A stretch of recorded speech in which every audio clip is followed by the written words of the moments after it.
Halo guys, terima kasih bahkan udah ngeklik video ini. Gimana kabar kalian? Semoga sehat selalu dan baik-baik aja.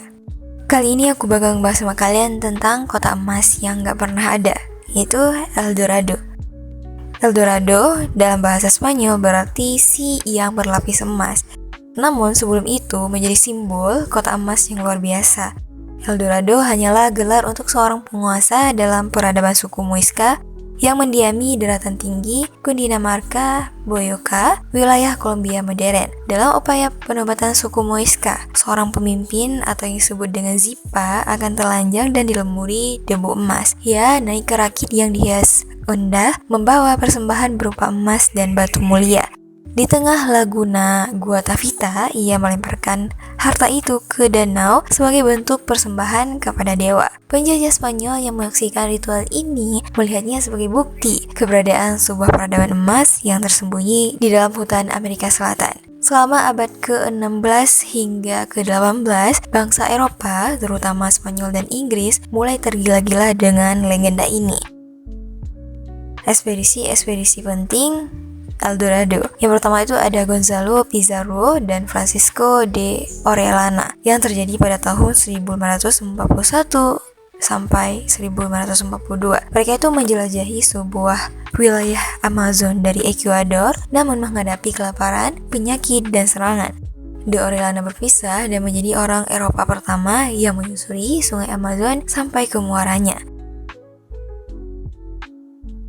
Yang kedua ada Pedro de Ursúa dan Lope de Aguirre, yaitu yang terjadi pada tahun 1560. Ekspedisi berdarah yang diwarnai pemberontakan dan pembunuhan terhadap sesama anggota tim. Lope de Aguirre menyatakan dirinya sebagai putra kemarahan dan membunuh pemimpinnya sendiri. Yang ketiga itu ada Sir Walter Raleigh yang terjadi pada tahun 1595 dan 1617, mengklaim El Dorado itu berada di wilayah Guyana atau yang sekarang disebut dengan Venezuela. Menulis novel fiktif berjudul The Discovery of the Large, Rich and Beautiful Empire of Guyana. Akhirnya ditangkap dan dihukum mati oleh Raja James I karena gagal membawa emas dan memicu konflik dengan Spanyol. Efek sejarahnya, banyak ribuan orang mati, perburuan emas, memusnahkan beberapa budaya lokal, banyak area Amazon dan Andes yang dijelajahi tanpa hasil apapun.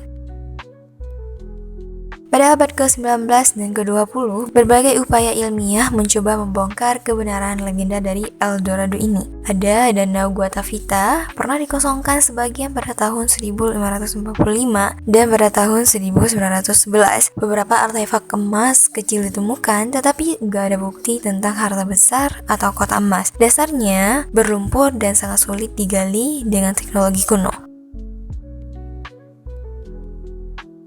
Konsensus sejarah dan arkeologi, El Dorado itu bukanlah sebuah kota, melainkan dia itu ritual perorangan. Cerita tentang kerajaan emas muncul karena hiperbola dan keserakahan penjelajah Eropa.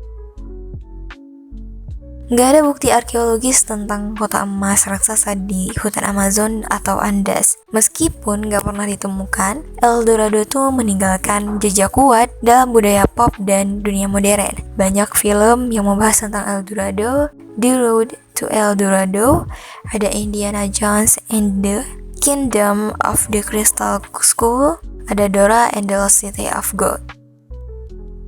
El Dorado mungkin nggak pernah ada sebagai kota, tapi sebagai ide ia sangat nyata.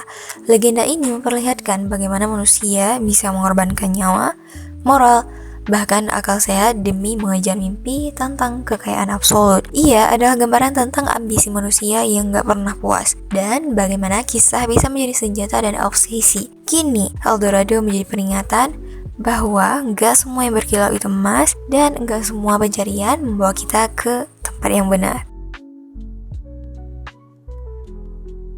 Itu dia guys tentang asal-usul El Dorado. Ternyata dia tuh bukan sebuah kota, tapi kayak sebuah ritual adat di suatu tempat gitu ya. Cuman karena dihiperbolakan, jadilah dia tuh kayak seolah-olah kota yang penuh dengan emas gitu. Jadi gimana mau kalian? Kalau ada yang mau tambahkan silahkan like, comment, dan subscribe. See you guys in this video. Bye bye.